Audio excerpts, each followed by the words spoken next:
ইলিশ খাবেন চোখ বন্ধ করে। ইলিশ খাবেন অথচ ইলিশে থাকবে না কোনো প্রকার কাঁটা। বাচ্চা থেকে বড় সবাই চোখ বন্ধ করে খেতে পারবেন। ছোট ইলিশগুলো যারা রান্না করে খেতে চান না তারা চাইলে এইভাবে রান্না করতে পারেন। এতে করে ইলিশের টেস্টটাও যেমন বেড়ে যায়, তেমনি কিন্তু কাঁটা বাছার কোনোই ঝামেলা থাকবে না। মাঝের বড় কাঁটা বলেন অথবা ছোট কাঁটা, সবগুলো কাঁটা একদম নিমেষেই মিশে যাবে। আজকের রেসিপি কাঁটা গলানো ইলিশ। এর জন্য আমি এখানে যে ইলিশটা নিয়েছি এটার ওয়েট ছিল 250 গ্রাম। একটা ইলিশের 6 পিস হয়েছে, মাথা ফিচা সহ নিয়েছি।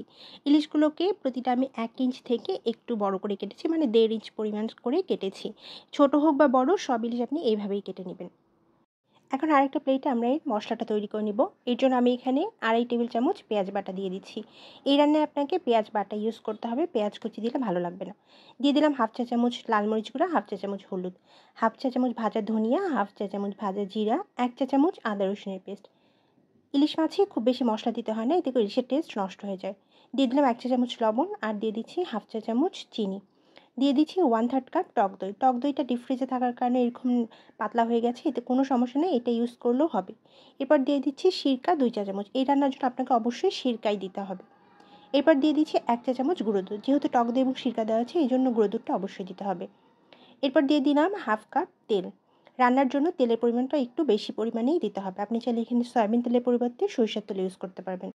এবং সিরকা দেওয়ার কারণে খেতে টক লাগতে পারে, যার কারণে এখানে অবশ্যই আপনাকে গুঁড়া দুধ এবং চিনিটা ইউজ করতে হবে। মশলাগুলো মাখিয়ে নেওয়া হয়ে গেছে, এখন মাছগুলো সব এর মধ্যে দিয়ে দিব। মাছগুলো দিয়ে একবার করে এরকম উল্টে পাল্টে দিব, যেন মশলাগুলো মাছের সাথে খুব ভালোভাবে লেগে যায়। এরপর উপরে এরকম হাত দিয়ে একটু মশলাগুলো ছড়িয়ে দিলাম, এতে করে মশলাগুলো মাছের সাথে লেগে যাবে। এভাবে 10 মিনিটের মতো রেস্টে রাখলাম। না রেখেও সরাসরি রান্নাটি করতে পারবেন। এই রান্নার জন্য আমাদের প্রেশার কুকার লাগবে। এরকম বড় সাইজের একটা মোটা তলাযুক্ত প্রেশার কুকার নিয়েছি। এরপর এতে সবগুলো মাছ দিয়ে দেবো। প্রথমে গ্রেভিটা অল্প পরিমাণে দিয়ে তারপরে এর মধ্যে মাছগুলো সব দিয়ে দিব।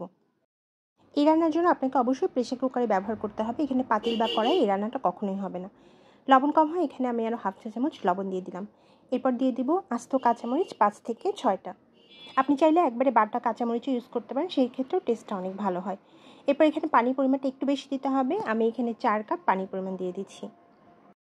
এখন প্রেশারটা বন্ধ করে প্রথম 5 মিনিট চুলায় আমরা বসিয়ে রাখবো। এক্ষেত্রে চুলার হিট একদম হাই থাকবে, যেন ভিতরের পানিটা বলক আসে।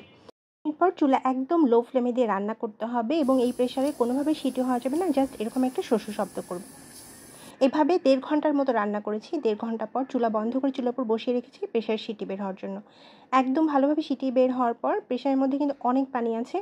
এরকম একটা পাতলা চামচ দিয়ে তবে মাছগুলো উঠিয়ে নেব, এতে করে কিন্তু মাছগুলো গলে যাবে না বা ভেঙে যাবে না। এক্ষেত্রে অবশ্যই এরকম পাতলা কোনো চামচ দিয়ে উঠিয়ে নেবেন। একটু সাবধানে মাছগুলো সব উঠিয়ে নিব। এখন যে অতিরিক্ত পানিটা আছে এটা আমরা জাল দিয়ে কমিয়ে নিব। এর জন্য চুলায় আমি আরেকটি প্যান বসিয়ে দিচ্ছি। এরকম পাতলা গ্রেভি তো খেতে ভালো লাগবে না, যার কারণে গ্রেভিটা আপনাকে ভারী করে নিতে হবে। সবগুলো পানি এর মধ্যে দিয়ে ঢাকনা দিয়ে ঢেকে রান্না করবো ততক্ষণ পর্যন্ত যতক্ষণ না 50% কমে এসেছে। এরকম 50% কমে আসলে মাছগুলো সব এর মধ্যে দিয়ে দিব। এক্ষেত্রে আপনি ঝাল লবণটা অবশ্যই টেস্ট করে নেবেন, যদি কম হয় সেক্ষেত্রে আপনি দিয়ে নেবেন। ঝাল লবণ চিনির পরিমাণও যদি লাগে বাড়িয়ে দিবেন। এখন না ঢেকে একদম হাই হিটে রেখে রান্না করব। ফ্লেভারের জন্য 2টো কাঁচামরিচ দিয়ে দিলাম আর দিয়ে দিচ্ছি 2 চা চামচ গুঁড়ো দুধ। যেহেতু টক দই ভিনেগার এই জন্য গুঁড়ো দুধটা একটু বেশি দিতে হবে। গ্রেভিটা একদম মাখা মাখা হয়ে গেছে। এখন একটা কাঁচামরিচ ভেঙে লো ফ্লেমে দিয়ে বসিয়ে রেখেছিলাম। এতে করে গ্রেভিটা আরও অনেকটাই ভারী হয়ে গেছে এবং উপর থেকে তেল ভেসে উঠেছে। ভাত বা পোলাও যে কোনো কিছু দিয়ে এটা খেতে অনেক ভালো লাগে। দেখছেন তো কাঁটাগুলো কতটা নরম হয়ে গেছে। ভেতরের মোটা কাঁটাটাও কিন্তু একদম নরম এবং ভেতরে যে ছোটো কাঁটাগুলো সেগুলো কিন্তু আপনি একদমই খুঁজে পাবেন না, গলে একদম মিশে গেছে। মাথার কাঁটা বলেন অথবা ফিচার কাঁটা, সবগুলোই কিন্তু একদম গলে গেছে। যেহেতু সবগুলো মাছ দেখানো সম্ভব না, আমি একটা মাছ দেখিয়ে দিলাম। ছোটো ইলিশগুলো দিয়ে এইভাবে আমার রেসিপি ফলো করে বানালে টেস্ট অবশ্যই ভালো হবে। আজকের মতো বিদায় নিচ্ছি। আল্লাহ হাফেজ।